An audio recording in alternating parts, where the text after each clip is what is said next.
Yo, what's up, folks? Guess what? Y'all should know. Another great guest.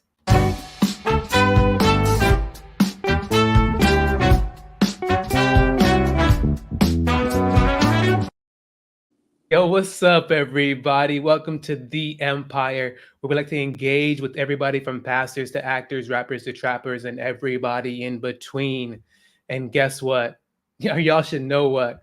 We have another amazing guest for today. But before we get into it, I'll introduce myself. My name is Antonio Lee Miles. I'm your host for today. And yes, we have another great guest. Like I said, we love to do interesting interviews with interesting people. And this gentleman is no different than anybody else with this interesting story. And he is the Deputy Chief of Operations for the San Bernardino County Fire Department. And that gentleman's name is Martin Serna. Martin, welcome to the Empire. Thank you, Antonio. Glad to be here. Looking forward to our conversation this morning. Oh man, we are so glad to have you. And how's your day been? Has it been pretty busy, slow? How's your day been? So far, it's been, knock on wood, it's been pretty normal, I would say. Okay. What do you? As normal is not as busy as it has been over the last few weeks. Got you. What's considered normal to you? Normal is having the ability to stay in the office and catch up with some of my work administrative side. That would be the normal side. Busy, obviously, is with calls, and obviously we've over the last couple weeks we've experienced a few weather events that has focused that's where some of my attention has been. So that kind of pulls out my time. Got you. What's your morning routine like when you wake morning up? routine is Yeah. usually get up around 4:30 in the morning, try to get a workout in before I get to work, then transition into catching up on any emails and text messages that came throughout the night to see if I missed anything or anything that needs immediate attention. Take a look at my calendar, drink a cup of coffee, and then say goodbye to the family and head to the office. Got you. Off to the races. Off to the races. Got you. What's your workout routine? Are you like a cardio, weight training? What's the workout type of thing for you? Right now, I'm leaning more cardio. I've got a treadmill at home, so I'm trying to build up the cardio a little bit. And then some calisthenics, some good old-fashioned push-ups, set-ups. So that's usually what I try to do. Eventually, I'll get back into weightlifting. That's where I used to really enjoy my workout routine, but with age, I need to be a little wiser about how that flows. So keeping the heart is important. Yeah, a lot of people hate on calisthenics, but I feel like calisthenics is like the way to go. That's just my opinion, though. Yeah, I think that's it's a more natural workout for the body, I believe.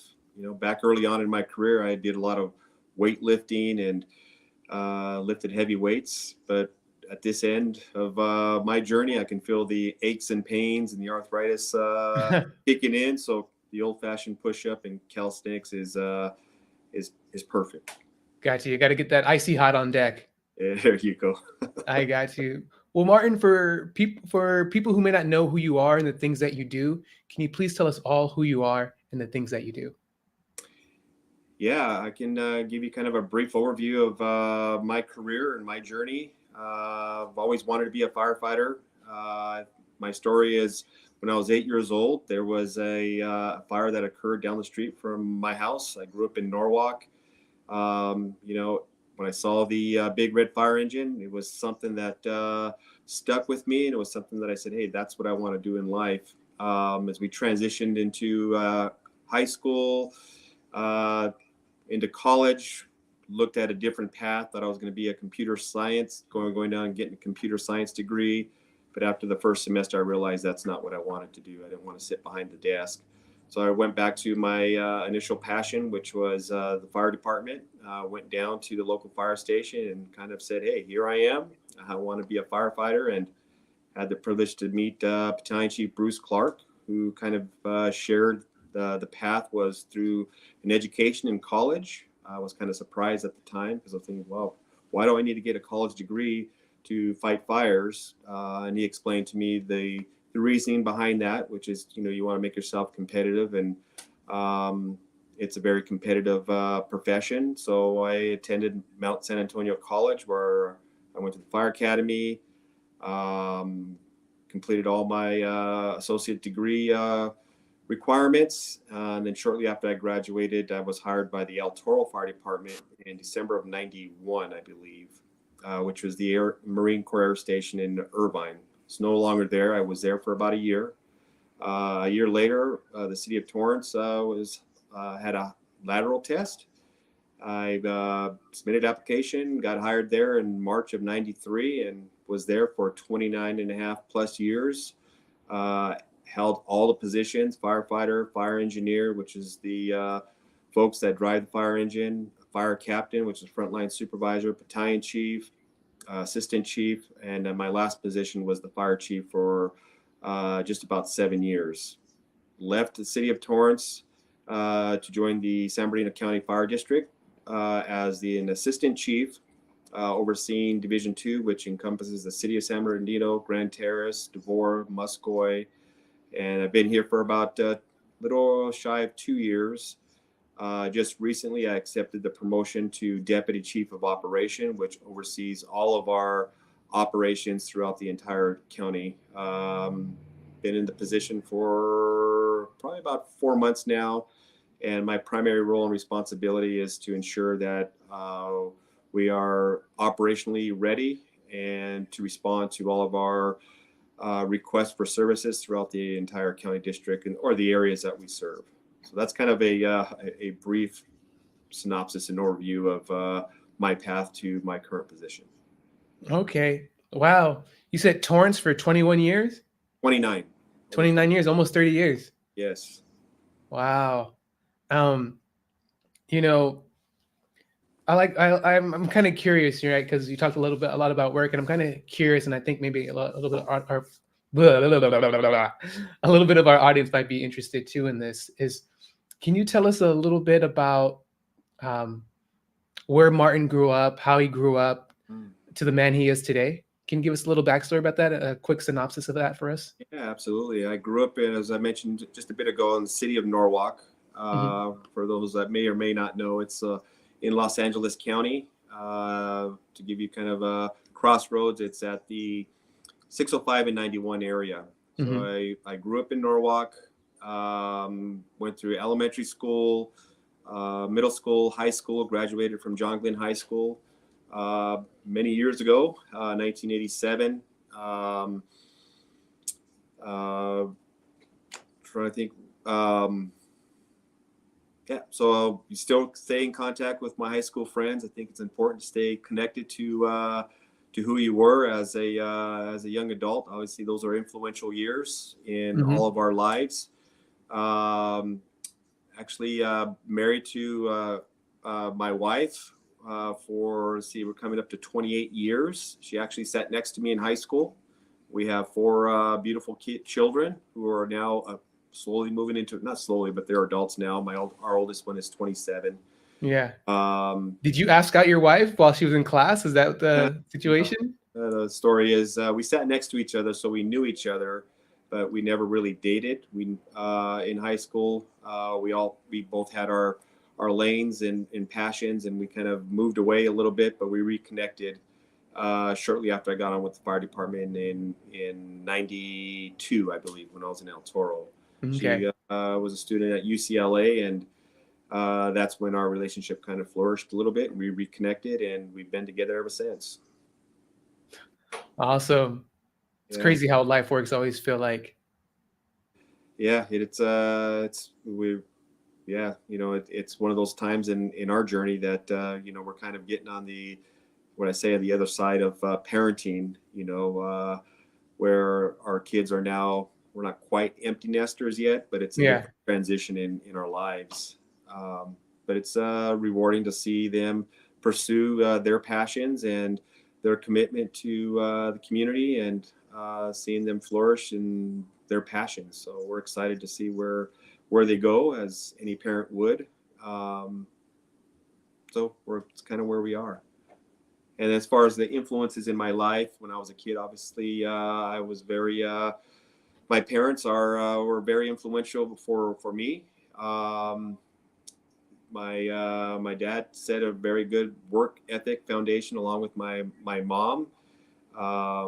They like every parent, we strive to provide more than what we had. My father worked in the fields in the west side, Culver City, Santa Monica area, picking in the fields. Some of his stories were pretty impactful to me, and as his motto was, "No one's going to give you nothing for nothing. So you have to earn everything that you have, and respect of each other is primary, is number one." So a lot of that work ethic comes from my father, just having those conversations with me as a young man, and into where I'm at today. Wow. So your father was a farm worker. Yes, he was. He was. And some of his stories, as we sit here and I reflect back, and um, he would work in the fields for 10 cents an hour.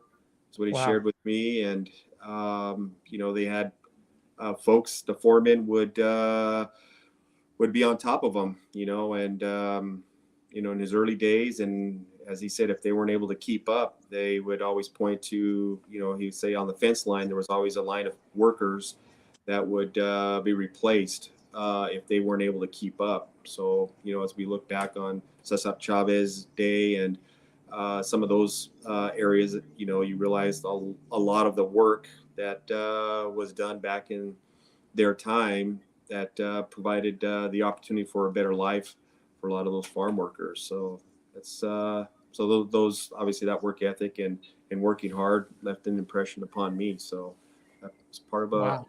brief overview of my childhood. Wow. Wow. 10 cents a day. What 10 year is cents an this, hour. would you say? What's that? What year would you say this is? I'm gonna guess probably in the late '60s. I'm gonna guess. Okay. If I was to target, looking at my dad, he was on the older end of when I was born. So I want to say it probably in the '60s. Um, and when you think about that, it was 10 cents an hour. That's $1 a day, 6 days a week, and starting off with the family, in the impacts, and yeah, definitely a different impression when you put that in contrast to where we are in today's world, right? Yeah, very true. And if you guys are just joining today, we are live with Deputy Chief of Operations, Martin Serna. And we're just getting into his live right now. But if you're just joining in, please like the video, subscribe to the channel, comment down below if you could hear us. And we're going to get a little deeper. So, Martin, where's your mother and father from? Are they from the States? My mom is from Mexico, Okay. and my dad is African American, and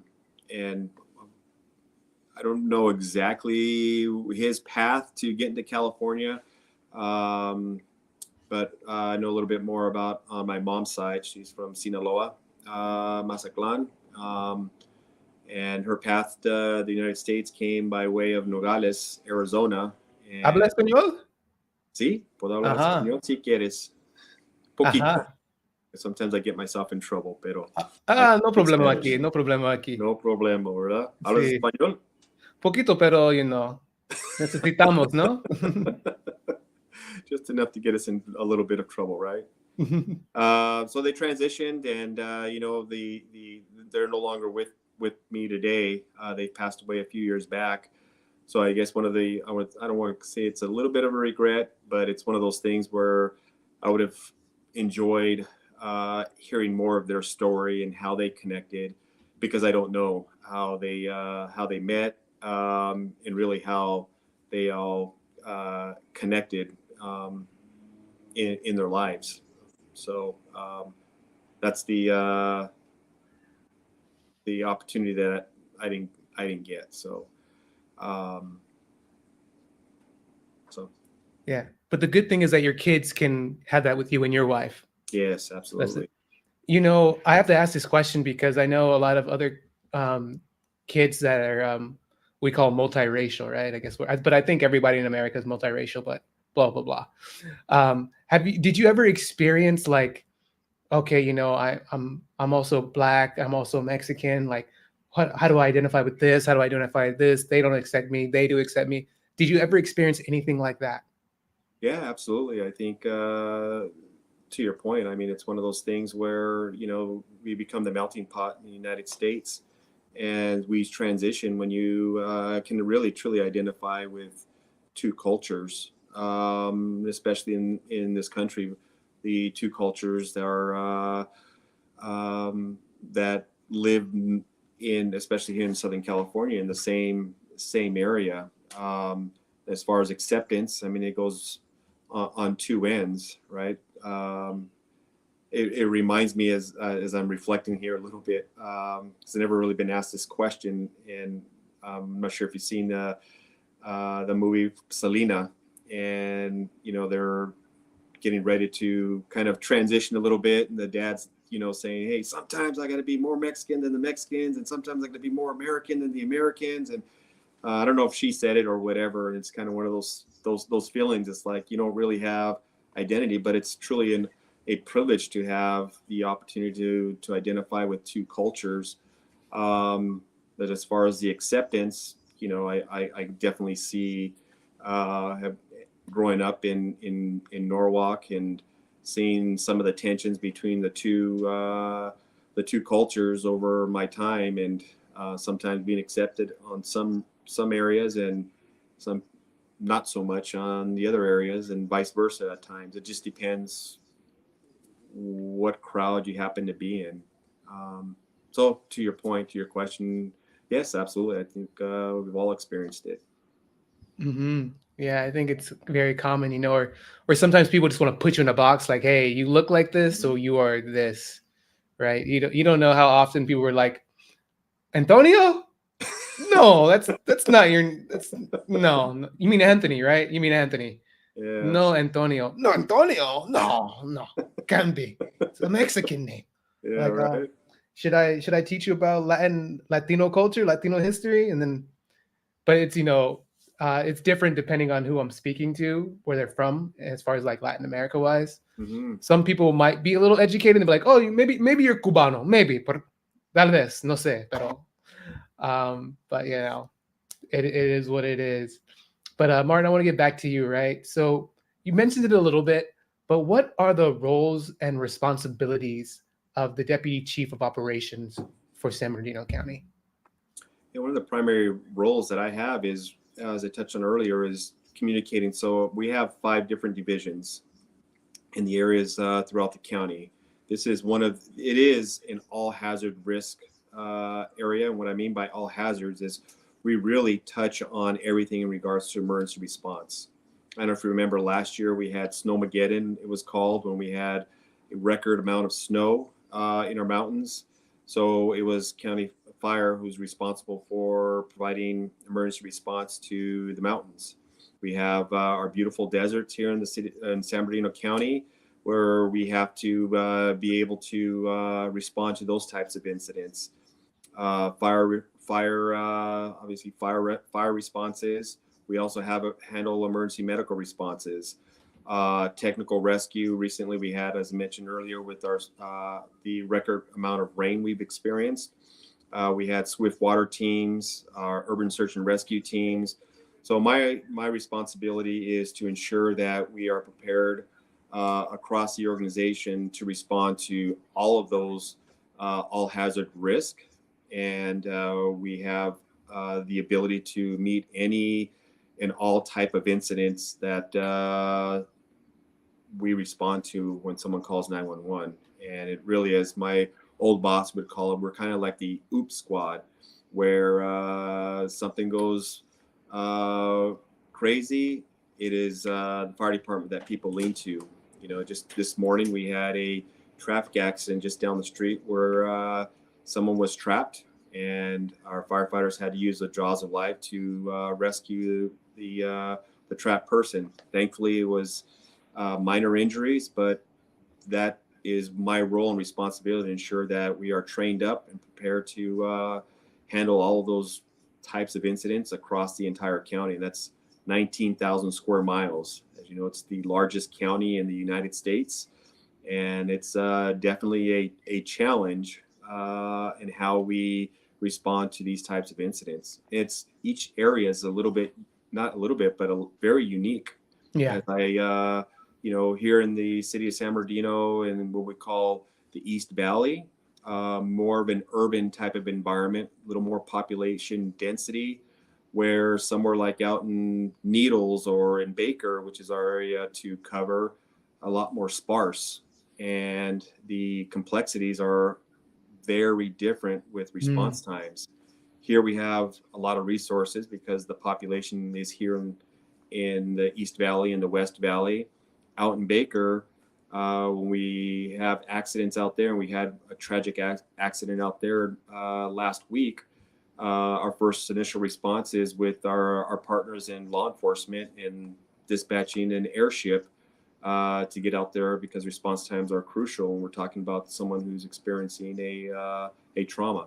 So that's so my basic responsibility is to ensure that we're prepared to respond to all those types of incidents. Wow. So I just want to make sure when you say airship, it's not flying, right? It is an airship. Well, I mean airship, a helicopter, I should say. Aha. So Okay. So yes, it is okay. I was like, yes. is this code for fire truck? Let's. Okay. No, it's a helicopter. Okay. And so I just want to get this correct, right? So, or I'm making an assumption. So probably like a list of items come into you, and you kind of have to like delegate who should go where and who would be the best fit to go where. Is that kind of, am I kind of on? Am I kind of off? No, so area we no, so we already have all of those templates already established Okay. through our dispatch center. So my role is to ensure that our firefighters are trained up and have the ability to meet those requirements. If we have to make some modifications to our response plan, then I'll review that, and we call them after action reviews. An example would be, we have a fire at 123 Main Street. Did we have enough resources there, or do we need to modify and add additional resources? So that's what I would review. I do that on a weekly basis. I'll take a look at all our incidents across the entire county, really target those what we call high risk, low frequency type of incidents, and Okay. see if they don't happen all the time. Like we don't have swift water fires or swift water rescues all the time. But how did we perform, and do we need additional equipment? Do we need additional training? How does that look for our response model, and should we make some adjustments? So I will look at that and make some adjustments if needed through that after action review. Wow. I love that. So basically, you're kind of um, preparing for the incidents. What do they call it? Being proactive as opposed to reactive. Yes, absolutely, and that's and we're pivoting. The fire service has always been a more of a reactive type of service, meaning we just kind of sit back, and you've sure the old, oh, we're just sitting back playing checkers. But the modern fire departments organizations are now becoming more proactive in looking to be more community risk reduction mindsets, and looking for how can we get ahead of incidents. Um, so to your question, yeah, we are reactive, but now we're transitioning to be a little bit more proactive. An example, obviously, one of our primary missions in San Bernardino County is wildland fires. Mm, definitely How talk about can that. we now, with this wonderful weather that we've had over this last winter, we've had a lot of rain, which also means a lot of growth that will eventually, if you've been around San Bernardino for a little while, is going to dry up, and it's going to become a risk to our communities. Yeah. How can we get ahead of that to help mitigate the potential for a wildfire from kicking off? So we're going to have our camp crews go out and start looking for areas where they can do some weed abatement and do some mitigation measures, so that we or maybe even communicate to our community members out there that may live in some of these at-risk communities to start having hazard reduction corridors established around their homes, their businesses. So that's more of a community risk mindset, as opposed to let's just sit back, wait till it happens, and then throw resources at it. I love that, you know, and it's probably like what's the words that's coming to my mind? It's like kind of groundbreaking way of approaching firefighting now, kind of, right? Being more proactive. Yeah, that's exactly what we're trying to do. Again, we have enough of the statistical data that's been collected over the years that can tell us pretty much where incidents may occur. You know, we have a history of locating and knowing where wildland fires happen. So, you know, history repeats itself. So Yeah. let's try and get ahead of it. You know, the topography in our area doesn't change, but what's really changed is now we've put homes and businesses in these locations now. But Mother Nature is Mother Nature, and you know she's gonna do what she's gonna do, and Yeah. be proactive in looking at opportunities to mitigate the potentials. Gotcha. Probably even a good idea might even like be moving like fire stations closer to those areas or like things like that would be super cool, you know. And for all of you guys who are just joining in, we are here speaking with Martin Serna, who's the Deputy Chief of Operations for San Bernardino County. My name is Antonio D. Miles. We have many more great guests coming on, so please like the video if you haven't, subscribe to the channel, and we're just going to keep moving forward, okay? So Martin, you mentioned that you went to school to get your undergrad in fire science, right? So I have a two-part question for you, right? What did you learn going to school? And correct me if I'm wrong, are you going back to school for your MA in public administration? Yes, absolutely. So And why are you going for public administration? I'll So give you on kind of those questions. an overview. Mhm. Going back to when I was in high school and middle school, school wasn't quite for me. I'll say that. So I look back on my time back in high school. I think in my senior year when I started, I think my GPA was 1.8. Um, I got very good at learning how to stay qualified for sports. So I played basketball, ran track. So I was able to keep I was very content with a 2.0 because that allowed me to stay eligible to play sports. Um, but thankfully, I was able to graduate from high school and moved on. And as I mentioned, I started off at Chaffey College, community college. I think a year after I graduated from high school. Did okay, but it didn't really kick off until I went to Mount San Antonio College when I actually found what my passion. Um, and my passion was obviously the fire service. So I went to Mount San Antonio College, and because I enjoyed it, is what I wanted to do. I went from that poor student, I would say, who was kind of not into it, to a on the dean's list the entire 2 years that I was there at Mount San Antonio College. As I transitioned and got hired with the city of Torrance, I went to paramedic school, which is a heavy lift, and that's where I really started pivoting and understanding how to study a little bit better. So paramedic school is a 6-month high intensity program. Learned a lot during that period of time about myself and how to study. Once I graduated from paramedic school, came back to the department, and I realized, you know, if I had aspirations to promote up in the ranks, I needed to get my undergrad. But at that time, I was moving forward with my family, didn't have the time. But as online programs, universities started becoming more accepted, I went back and got my undergrad with Columbia Southern University, graduated cum laude. Again, learned a lot during that process, learned about how to study, and I really recognized that there's a balance. You know, we want to be lifelong learners, so that's kind of where I took off. But I also enjoy reading. So there was a lot I learned about, you know, history, you know, leadership, which I have a passion for. And a little bit about myself and modeling that piece. Now, the second part of your question, I keep starting my master's program, but each time there's something that pulls me away. It is still a passion for me to get my MA in public administration, because that's the lane that I'm in. I originally started with organizational leadership, started down that path, and that's when I transitioned over to county fire. So I put that on pause, and then started back up again.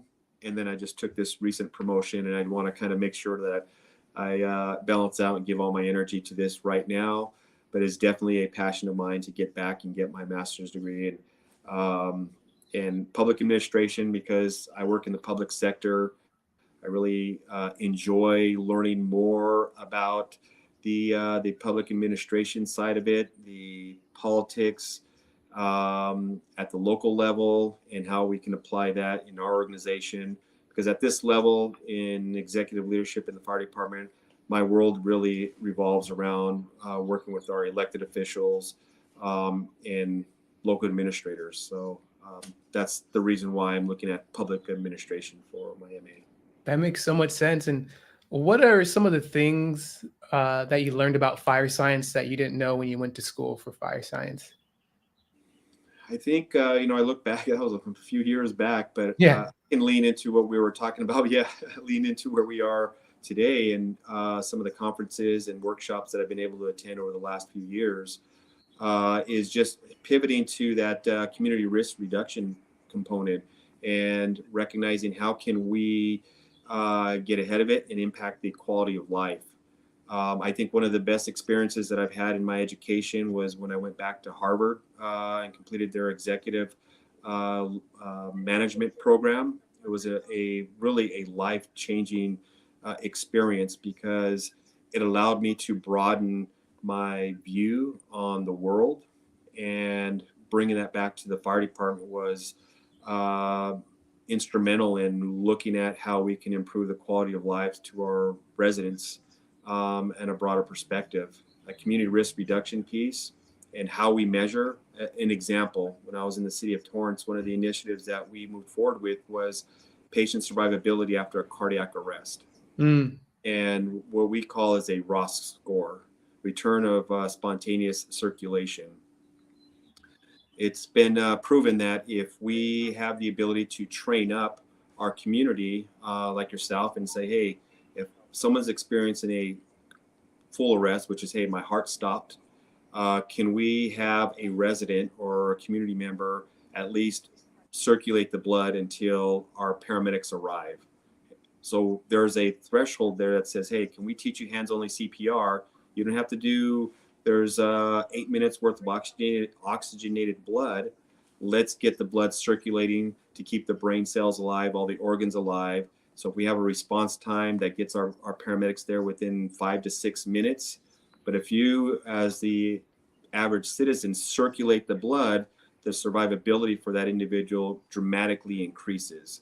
And initially, when we were measuring that in the city of Torrance, we were on the lower threshold, the lower end of patient survivability. But once we initiated the hands-only CPR campaign, we increased our ROS scores dramatically, to the point where we were at the top tier of all of Los Angeles County fire departments. Wow. And increased by, I think, when pre-COVID, we were at 40, I believe, just shy of 48% of patient survivability, Wow. which where we went from 18% to 48%. So those are the things that I've learned about the fire service. I can obviously keep going on with sprinklers and smoke detectors and all those other pieces, but I think the quality of life component that this profession provides, an impact on our residents, is incredible. And I think those are really the areas that I've learned a lot about over the years. It's so cool because how much an educated community can kind of help everything become better, make it easier for everybody. And I recently heard, and maybe you heard it or not, but I heard that sometimes just putting like a dash of cayenne pepper in somebody's throat when they have a heart attack, kind of gets the blood to circulate again. I recently heard that. I'm not sure how true it is, but I'm gonna say if you it's a ever white tale. say it again. I'm gonna say that's an old tale. I don't know if that's true or not. Got you. What do they call it? Old wives' tale? Is that what they Yeah, call old it? wives' tale. I think that's the lingo. Yeah.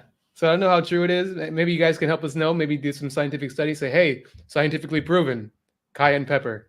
But that's super interesting. And I also like how you mentioned about public administration. The reason why is because you're dealing with, you know, elected officials, these people, and sometimes being able to like communicate with them well and understand the lingo kind of helps move everything more smoother. Hopefully, I'm interpreting that correctly. So I was like, oh, that makes a lot of sense. Okay, it's just all about skills and using those skills transferably in the world that you work, which makes so much sense. And Martin, I want to ask you, like, what are some of the misconceptions of being a firefighter? What are some of the misconceptions that people have about being a firefighter? I think the misconceptions really are, the old days of, the fire department just sits around and plays checkers all day long, and that's not the reality.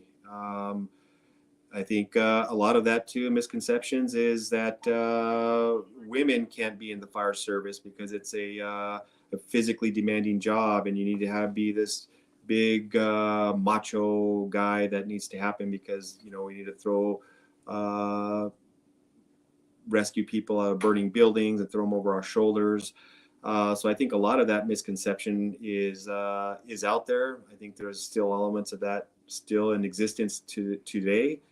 But I think as we start learning more, we are a professional organization, and we have evolved to embracing a lot of the technologies that are available to us. So I think a lot of those misconceptions on, that exist in the fire service are still prevalent to a certain extent. But I'm excited even to have this conversation to share a little more insight into the services we provide our communities. A good example would be here in the city of San Bernardino. We established a I would say on the tip of the spear type of program with the San Bernardino Police Department. We've assigned one of our paramedics with a therapy dog, with behavioral health, a social worker that goes out in the community, and they provide mental health support to people experiencing mental health crises. And the return is that now we are providing the appropriate level of care to our residents in time of mental health crisis. They've done some phenomenal things with our homeless population, unsheltered population, and they have some incredible stories that they've shared. So when we think about it, we're like, yeah, I don't know if the fire department, they only respond to fires. But when I shared that mental health component and that partnership that we have, it opens up a lot of our residents' eyes. Like, wow, I didn't know we had therapy dogs that actually went out and communicated with people experiencing mental health crisis, whether it's someone on the verge of suicidal thoughts or some level of domestic issues. Now we're putting out the right team that is trained and educated and getting ahead of it, as opposed to relying on our certain primary disciplines, both in the law enforcement side, on the fire side. But now we've collaborated with social professionals, mental health professionals, that now we're providing that social that social worker work at that time of need, and they've been phenomenal at providing impact. So that's kind of an overview of those conceptions that are out there. Like, man, I didn't know you guys did all that kind of stuff. Yeah, it's super, super interesting because I remember I was talking to somebody about, they were saying that they were incorporating that type of thing with the Riverside Police Department. Mm-hmm. So, for example, I guess a two-part question would be, how do you know when to release the team that would need to deal with someone with a mental issue? And the second part is what is the dog's responsibility? Like, what does it do actually on these type of calls? Yeah, I'm excited to share that. So with the mental health side, when someone calls 911, they usually kind of, our communication dispatchers, our professionals there, they have a list of questions they'll ask somebody calling 911, and based on the caller's responses, that'll take them down a pathway to say, okay, is this person experiencing a mental health crisis? And they'll dispatch the COAST program or COAST team, and they'll be the first responders to that location. So that's kind of how the team is dispatched. Now the care dog has been their role really is there to provide an opportunity to provide some comfort. I'll share a story that the team shared. I want to say last year. There was an individual who was unsheltered, and for 2 years near the City Hall complex, and the team was not able to make a connection with this person, this community member. But as people would drive by, especially in today's society, they're dialing their cell phones, and we would respond out on a regular basis, trying to make a connection with this person. But just by chance, when we started this program, our care canine went out there with their handler, obviously, and this person lit up, and the person said, "Hey, you want to pet the handler said, "Hey, you want to pet my dog?" And then the individual said, "Yeah, absolutely." And then they started, having it opened up that door to have the conversation. And with that conversation, we were able to find out that this person was a veteran who was homeless, unsheltered for 2 years. And the reason why he wasn't able to get inside a home was because he had lost his ID, he lost his social security number. So he just kind of gave up and just became unsheltered. But it all started with that dog breaking the ice. And the reason why it broke the ice, because he had a dog that just recently passed away. So it opened up that lane of conversation. And to this day, they were able to reconnect him with services. He now has his driver's license. He has temporary housing, sheltered, and I believe he even has a job. And he's back on his 2 feet once again. That would have never happened if we didn't have the care canine that opened up that lane of conversation. Because a lot of the team, they've tried over many years, like I said 2 years, to try and figure out, hey, how can we help this individual? There's a lot of services out there, but until that conversation was breached open by the care cane therapy dog, it didn't happen. Wow, it's so cool how the dog became the medium between the two people to actually help each other. Yes. That's super awesome.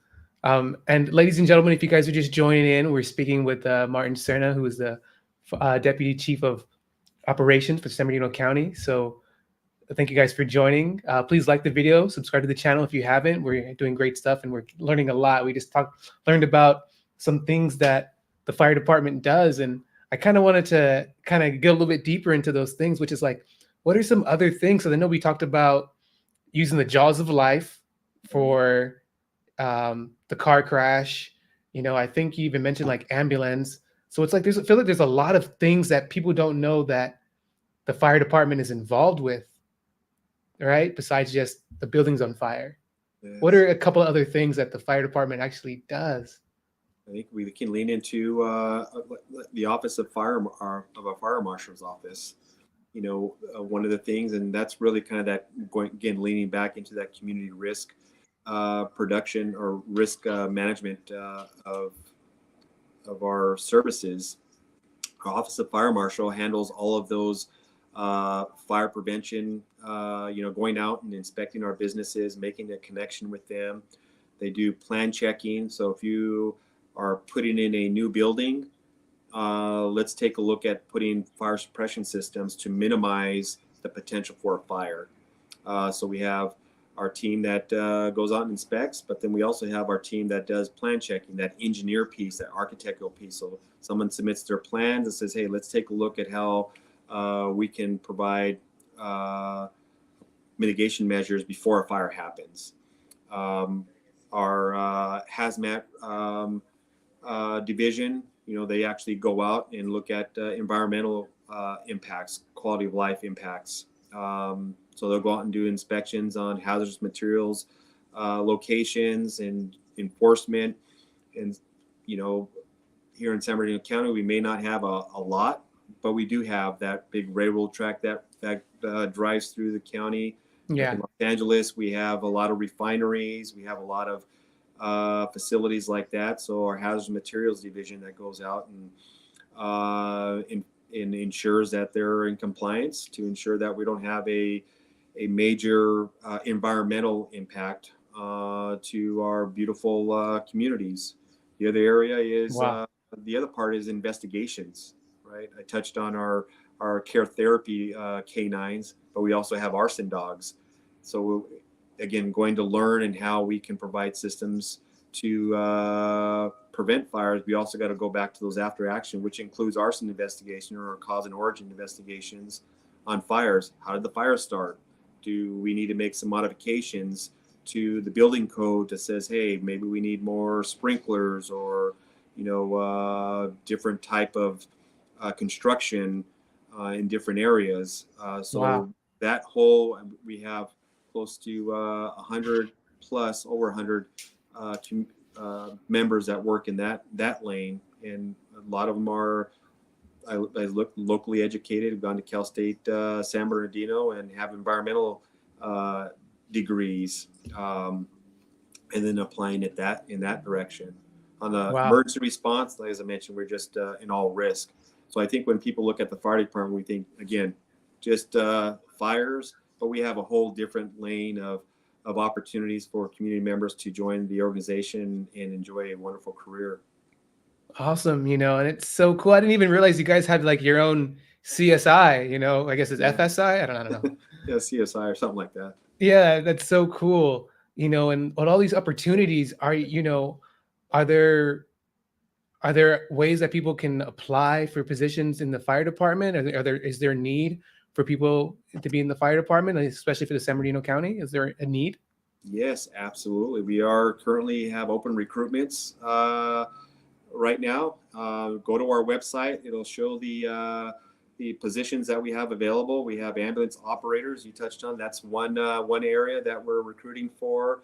Our next fire recruit class is getting ready to accept applications. We just graduated a recruit class last month. 44 recruits hit the floor last month. We have 37 in the academy right now.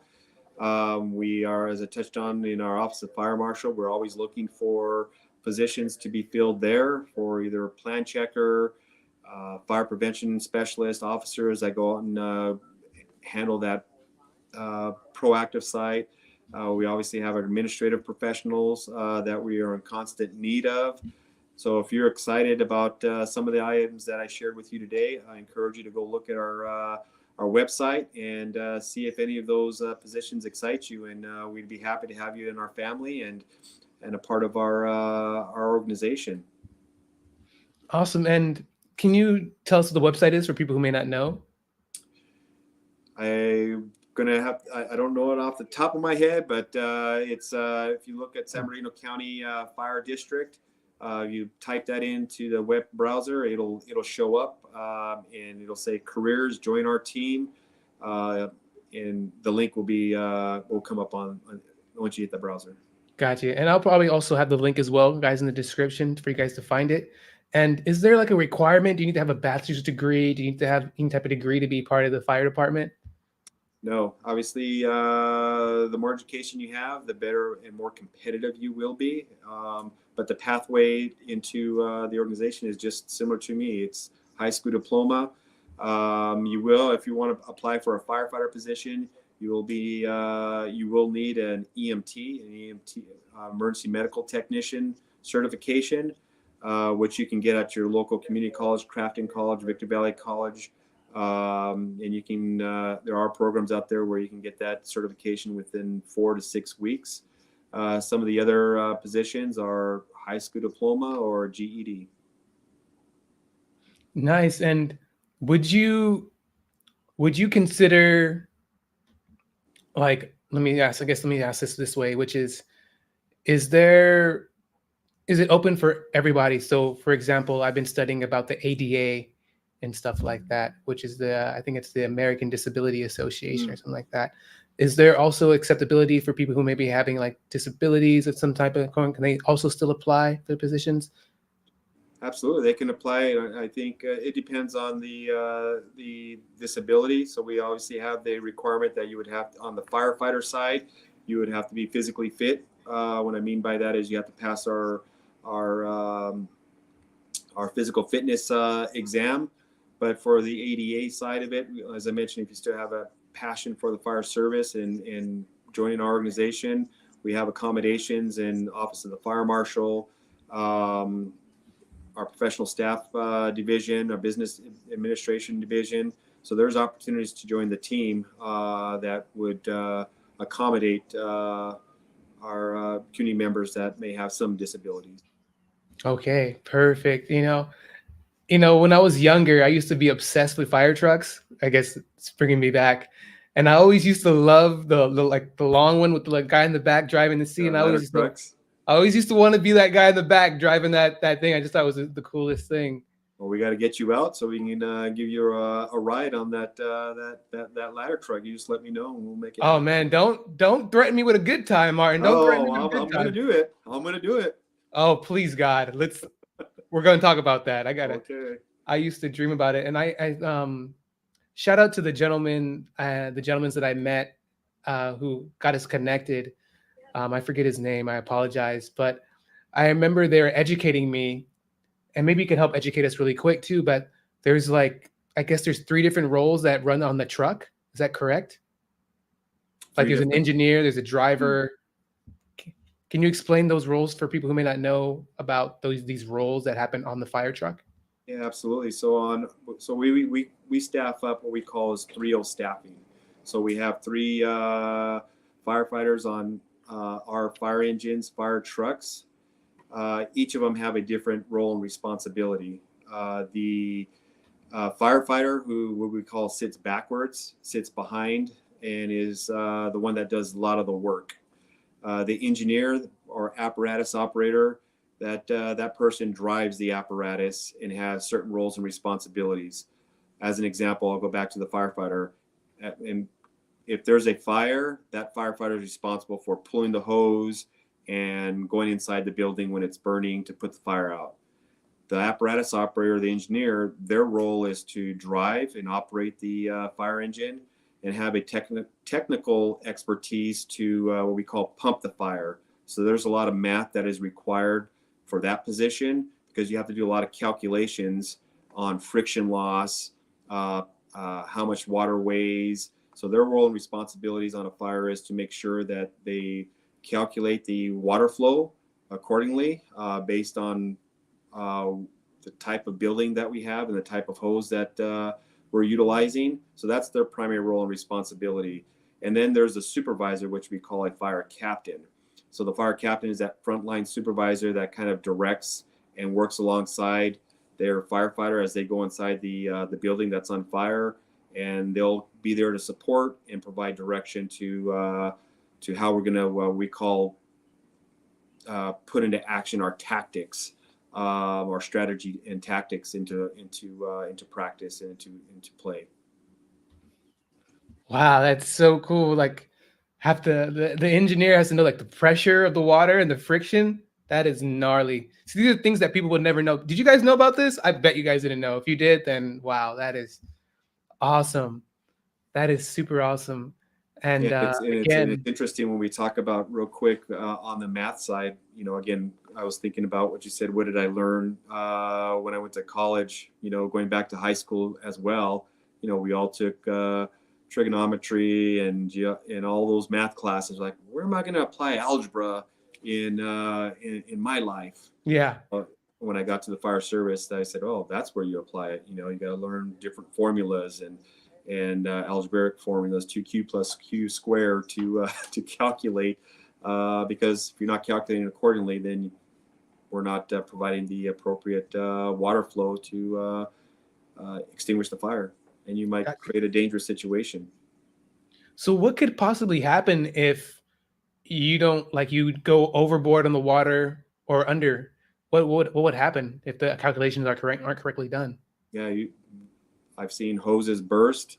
You've seen the diameter of the hose. Our attack lines are inch and 3/4 in diameter, but some of the larger ones are 2.5 inch hose. And we have one person at the end of the hose line. If we put too much pounds per square inch (psi) at the end of that nozzle, it creates an unsafe situation for our firefighter at the end of the hose.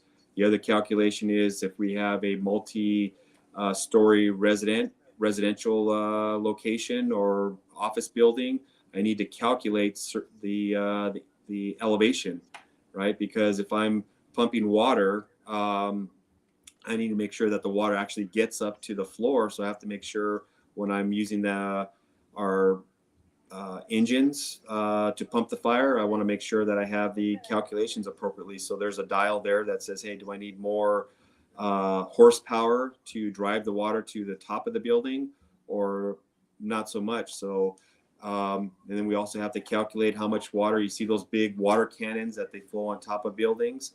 Yeah. If we put too much water, it could collapse it, right? Some of our hose streams can flow up to 1,000 gallons a minute.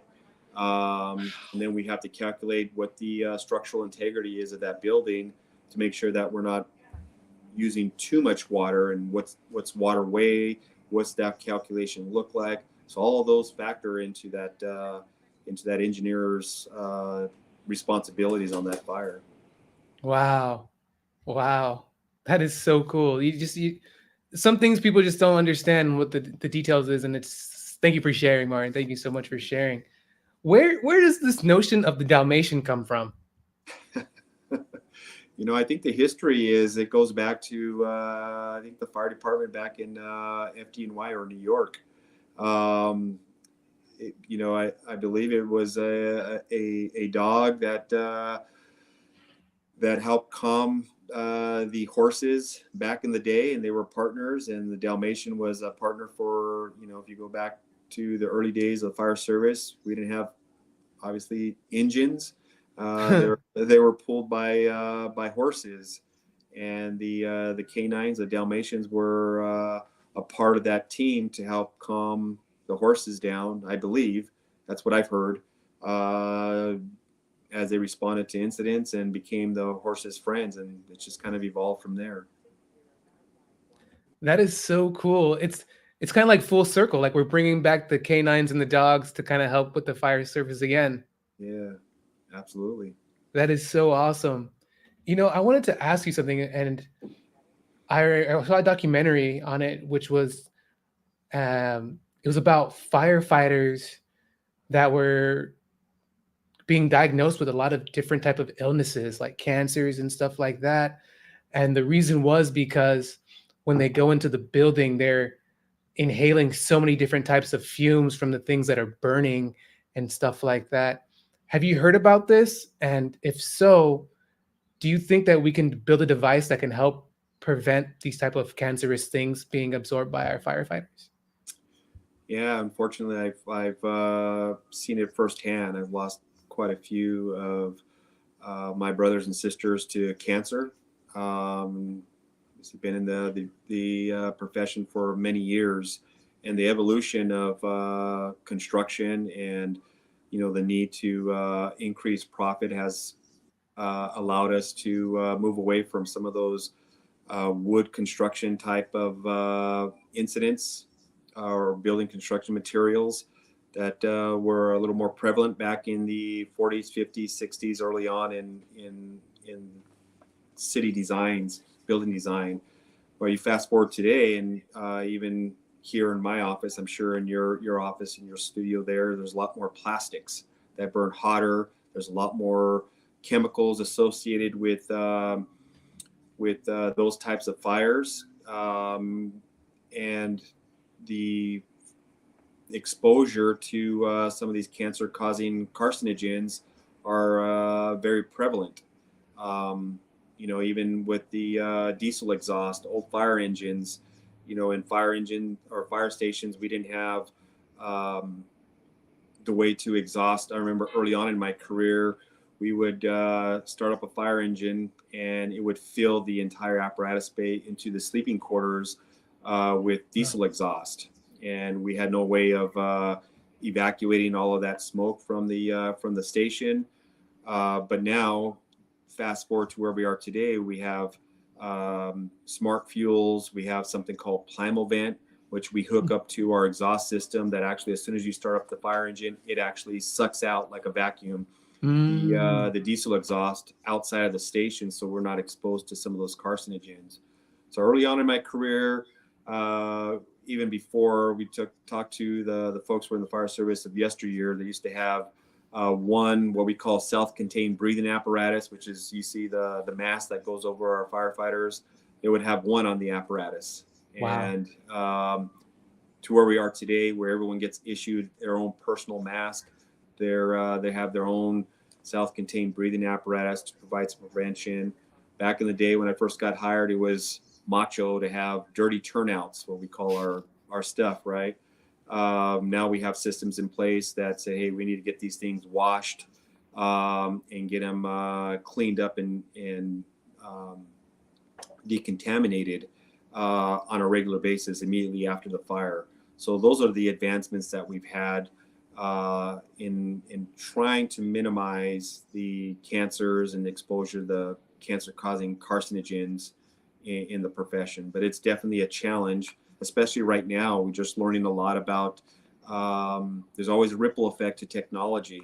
And the big thing that we're learning is the lithium batteries are extremely cancerous when they catch fire. Yeah. And we're realizing that, in the past we would go in and a lot of people drive electric vehicles these days and they catch fire. And in the past we would go in and fight it like a normal car fire.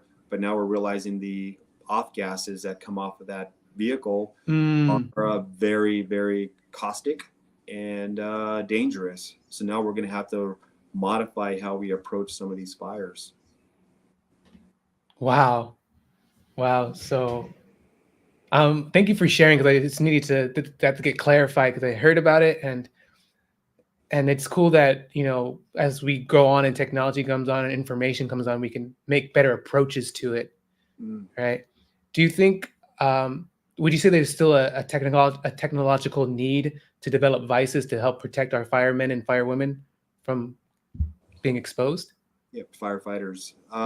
Yeah, absolutely. I think the one area that's a very exciting trend that's moving forward is the development of robotics. Okay. Right. Looking at some of the organizations, and it started with the cause and origin. I think the Los Angeles City Fire Department was one of the first to purchase a robotic canine, where now they're able to now start going inside some of these what we call IDLH environments, were basically just smoky, cancerous environments, and they're now able to go in and take a look at the area and keeping our firefighters on the outside and utilizing some of those technologies without really exposing any of our members to those carcinogens. The development of in the wildland environment is drones. We hear it now. Unfortunately, used differently in certain parts of the world these days, unfortunately. But the other part is, how can we utilize drones to start providing that logistical and intel on some of our wildland fires. So I think that's the direction we are moving forward with in our organization. I think we just had working with a contract with Boston Global, I believe they're called, Boston Dynamics. Yeah. I urge you to take a look at what they're doing. It's kind of eerie when you start looking at some of the humanoids that they're putting together. But we start thinking about, hey, if we're able to now have this type of robotics available to us, going inside these burning structures and putting out the fire, doing a primary search and rescue, and never even putting our firefighters into that environment, that is going to minimize the exposure to our first responders tremendously. Yeah, that's it makes me think of two things, and I guess the first thing is that I guess robotics is going to be the future for I guess a lot of industries. And do you guys? I guess it's three questions. Do you guys also deal with like bomb squad stuff, bomb threats and stuff like that? Is that part of the fire department, or is that We, different? we do respond. The primary mission for bomb incidents is the sheriff's department or the local police department, but Okay. we also go in support of that mission as well. So we do have, we'll have a fire engine there. We'll have some leadership teams, which we call our battalion chiefs. They'll have what we call a unified command to support that mission. But it's not our primary focus. But obviously, we come across some of that in our that OOPS squad. We do respond sometimes on the primary to some of those types of incidents. Yeah. The thing that concerned me about when you mentioned like the Boston Dynamics and having their humanoid robots go, it just made me think like, wow, like will that end up replacing the need for humans to do it? What's your thoughts on that? Do you think that might end up kind of being the thing? Yeah, I think eventually, if you look at how we're evolving as a society, I think a lot of these technologies are slowly starting to to move into arenas where humans used to be. Especially in the manufacturing world. Yeah. I just saw a presentation a few months back on artificial intelligence and their ability to develop podcast or commercials. Yeah. That was part of the focus of the Hollywood strike last year, and how Yes. we're going to look at artificial intelligence and where are they going to impact our day-to-day life. My thought is, how do we, at first I was a little hesitant, but I think it's we should not shy away from some of these technology advancements, but look to capitalize and improve our quality of life. I don't know what that all looks like right now, but I think we should embrace some of those areas. So, to your question, is it going to replace firefighters someday? It possibly could. When you start thinking about it, you're like, yeah, why would I expose a firefighter to a cancer-causing carcinogen when I can now use a robot, some sort of robotics, to go in there and do the same mission and keep everybody safe? Yeah. Um, I think that's the pathway. The genie has already been out of the lid out of the bottle, and Yeah. now it's like, hey, how do we not control it, but how do we move it down a path that improves the quality of life without letting it go, I guess, I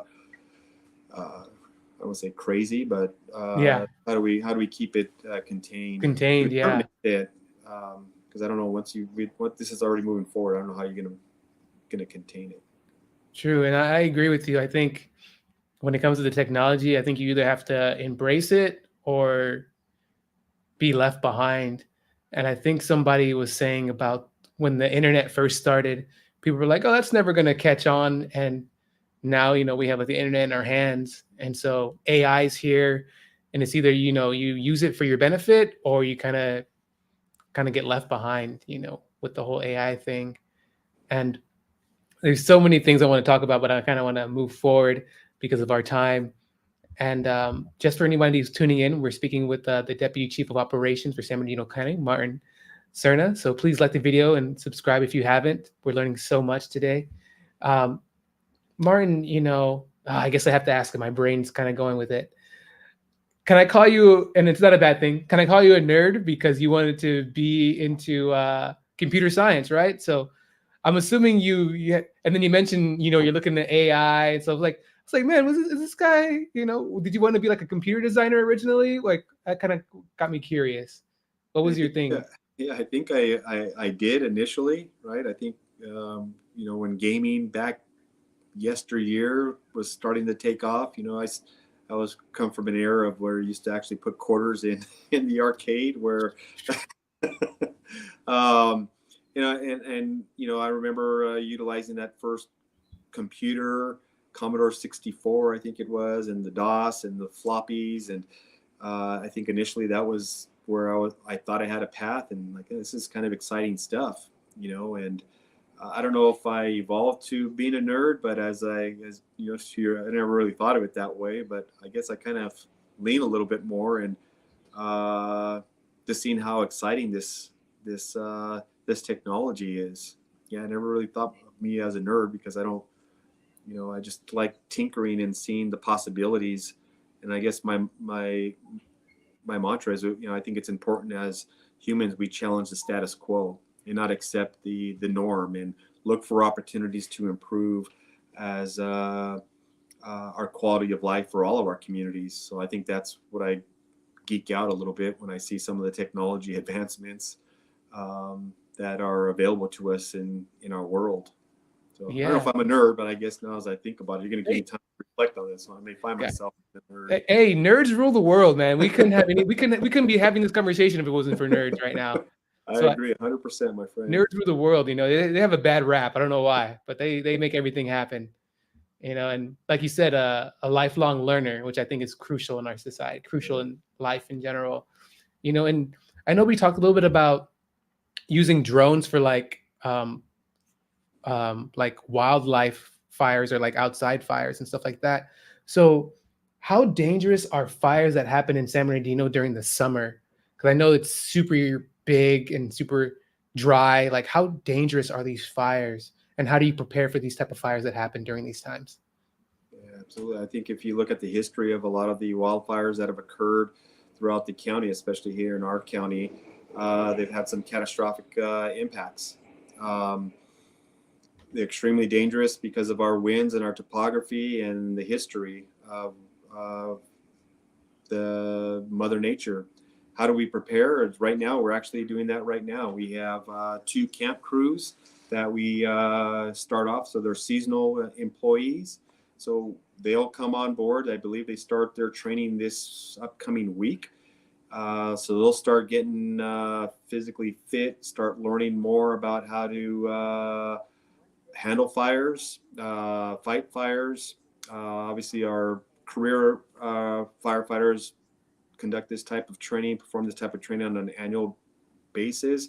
But now we've added 2 camp crews that are a part of our arsenal as we move forward. So that's a lot of our preparation is how do we start looking at the history of our fires, again, leaning to that technology piece. We now have some tools available to us that gives us live data. We have cameras throughout our jurisdiction that gives us our dispatch center live eyes on certain areas, certain hot spots, so to speak, that we keep an eye on to make sure that we keep those fires small. And when we talk about drones, that would be a tool that we can utilize once we start leaning more into that direction as we move forward. So they're extremely dangerous if we don't get ahead of them and keep them small. Gotcha. So, another thing that came to mind is like, there's no oceans around here. So like, if you guys need to get water by the airship, how do you guys do that? Like, do you guys go to like Lake Arrowhead and get water there, or? Yeah, there's reservoirs throughout the jurisdiction. Okay. But if there's an area where we don't have a jurisdiction, going back to that engineer, we do have hydrants. So we have water tenders that carry up to 1,000 to 1,500 gallons of water. So what we'll do is we'll create a catch basin and allow them to fill up. It's a different way of thinking too, right? Because when you're up in the air, the response time back to the airport to fill up could be about a 15, 20 minute, 30-minute return around, as opposed to a fire engine responding to, let's say, somewhere in our mountain communities. It could take a response time resource wise upwards of maybe 40 minutes, maybe up to 60 minutes. where an airship can or a helicopter can turn around in 15, 20 minutes, which would also include our aircraft, which is the U.S. Forest Service, our CAL FIRE partners. They're based here out of the city of San Bernardino Airport, the Riverside March Air Force Base. So we'll have all that resources. LA County is a good partner for us as well. So all those resources will be coming in, and I'm sure you've seen the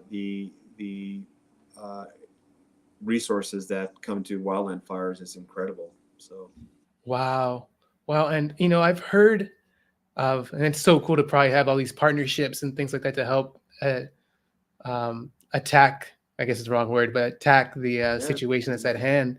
And correct me if I'm wrong, but do convicts help volunteer for firefighters? Is that a thing? they were a part of our resources a few years back, but what we realized with the Prop 47 and AB 109 early release programs, a lot of those resources and those camp crews, fire crews were I want to say eliminated, but they were definitely, the numbers were reduced dramatically.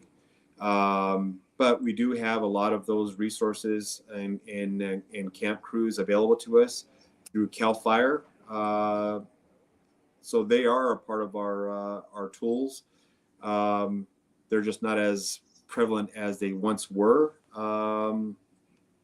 but they are still a part of our resources. But they come through CAL FIRE. I think the closest one for us is based out of Riverside County, I believe. Gotcha. Do you think that's a good thing or a bad thing that they reduced the numbers, in your opinion? Well, I guess it's twofold, because when we make some decisions, we don't realize the ripple effect, right? And I think it's a good thing because we're getting people back into society. The bad thing was the ripple effect on the fire services. We weren't really prepared. Maybe we didn't forecast it out. So it's taken us a while to play catch up a little bit, right? Because we relied on these firefighters to help us out during these wildland fires, and then all of a sudden they're no longer there. And this is the part where we have to have that broader, public administration, that engaged conversation. It's like, oh shoot, we didn't realize that was going to be an impact to us. We see, right, what the impact was. So now playing catch up and bringing these crews, individuals to a paid status, I guess. Kind of like I touched on those two camp crews that we just hired this month. Maybe we wouldn't have to need them in the past. So I think it's the ripple effect. So it was an impact that we weren't forecasting, but we're slowly now trying to close that gap. Gotcha. Hopefully that makes sense. Yeah, that does make sense. One thing affects the other thing, in essence. Martin, I want to thank you so much for being on. What is something that most people don't know about you, even close friends? What's something that people don't know about you? I don't know. I try to consider myself an open book. So,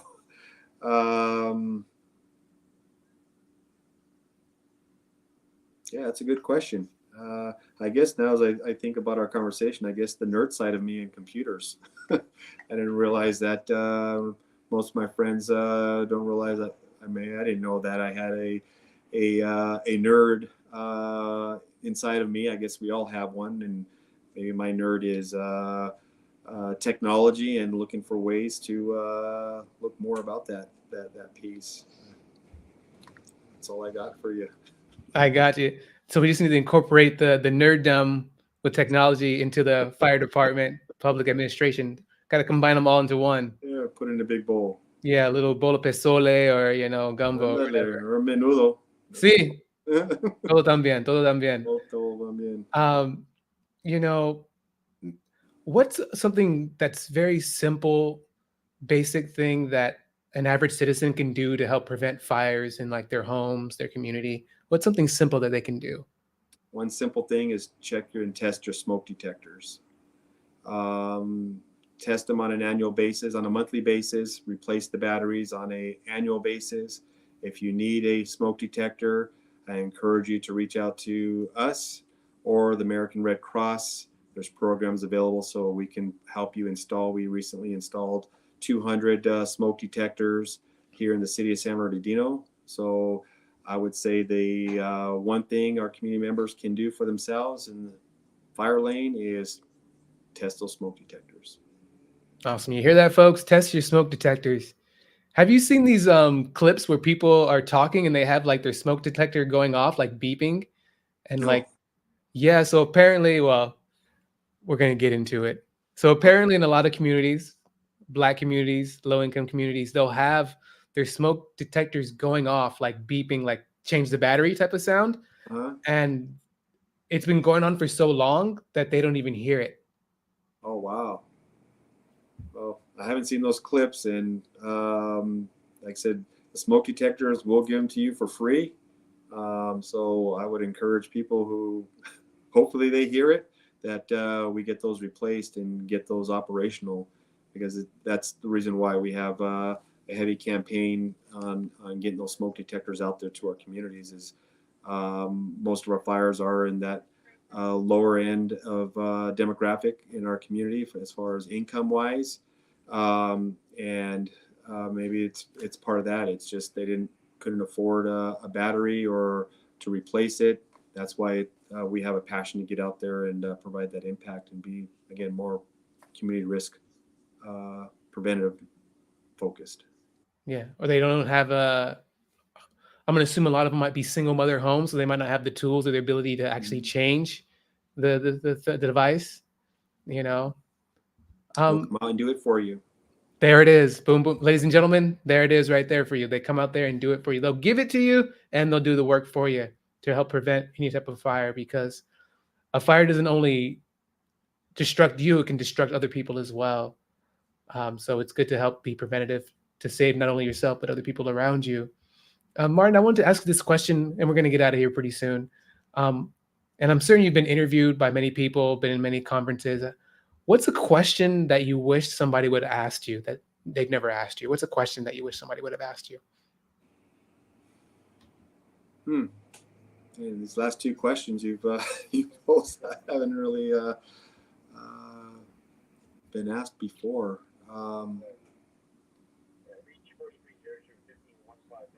Yeah, I don't know. I'm drawing a blank on that one, Antonio. I just don't know.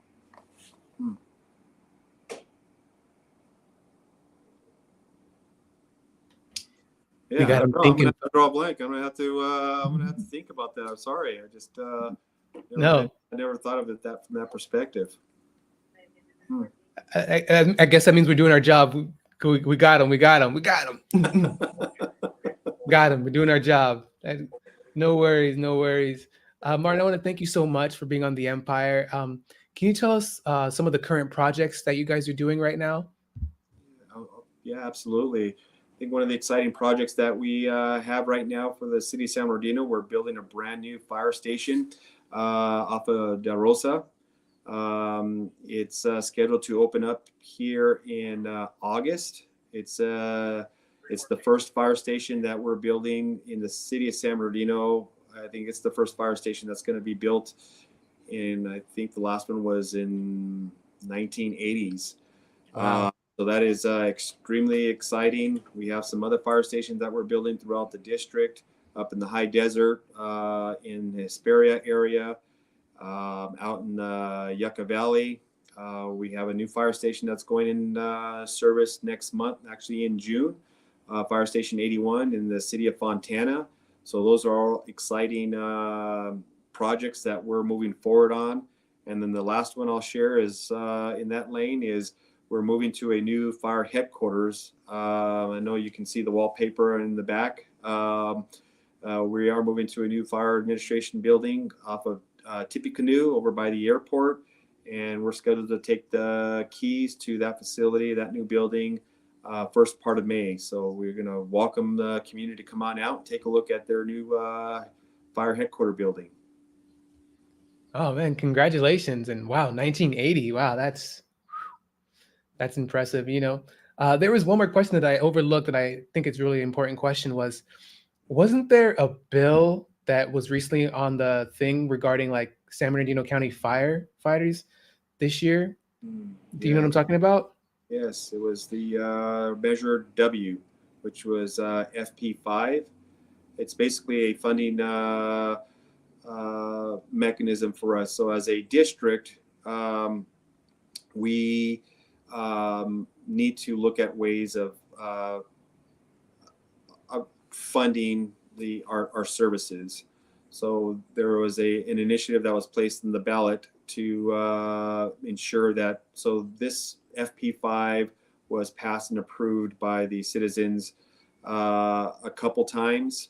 There was a group that felt that it didn't go through its appropriate path. So it was placed once again on the ballot this last election, and I'll share the update that it did fail, which means that we were able to maintain $42 million, I believe, of our general operating budget, which is about 20% of our overall budget. So if it had passed or failed, and yes means no, no means yes, Yeah. then it would have meant that we would have to look at closing fire stations and shutting down resources across our service delivery area. So thankfully to the community, we really appreciate the support that we were able to maintain those fundings and look for opportunities to continue our service and maybe look for opportunities to enhance it as we move forward into the future. Wow, good. Thank you for sharing. I just wanted to help get that clarified because I remember it was a very serious thing on the bill, but I don't remember hearing anything after that. And it was one of those no means yes and yes means no type of thing. It's Yeah. like why I don't even understand why people would even present the type of bill, but that's a story for another day. You know. Yes. But Marna, again, I want to thank you for being on the Empire. Let's say 100 years pass by, 200 years pass by, half a millennia passes by. What would you like your empire to look like, Martin? Whether it's in fire service, public administration, family, being a nerd, what would you like your empire to look like 500 years from today? I think we all aspire to improve and move the bar forward. I think if I was to look backwards, especially as we reflect on history, I think did we leave it better than when we found it? I think we're all charged with that as humans in this world to make it a better place. I think we have a long way to go. But if I had the privilege, to look backwards and say, did I leave it in a better spot than what I found it? So I know that's cliche, but I think that's what we should all aspire to: is did we open up opportunities and did we leave it in a better spot? I love that. Make it a better place for you and me. Amen. Got you. Got Michael Jackson's back there too. I see him back there. That is so awesome. I love that. Totally agree. I think most of us have that mentality where we want to make it better, especially if we have children. We'll make it better and easier for our kids and grandkids and stuff like that. Again, Martin Serna, I want to thank you so much for being on the Empire. Can you let everybody know how they can contact you, contact the department, reach out to you if they want to apply, things like that? Can you please let us all know how they can do that once again for us? Absolutely. I think you will also share my information as well. But if anybody wants to email me, you can email me directly at mserna, that's MSERNA, at sbcfire.org. Feel free to reach out to me at any time. I keep my email, part of my job is to keep it available 24/7. That's what I do.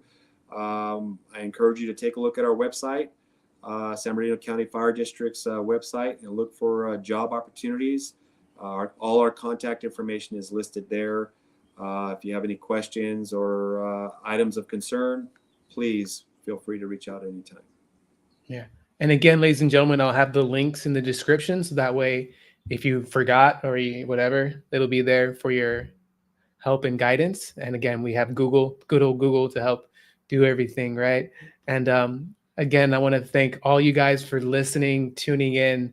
I think we learned a lot from Martin today. We learned about, how his pops was making 10 cents an hour back in the day, and told him, you got to get your things done, and how he wanted to be a computer science, but then went to fire and fell in love with doing that, and decided to pursue public administration to, you know, since he's a public figure dealing with public issues, to be able to communicate better with them.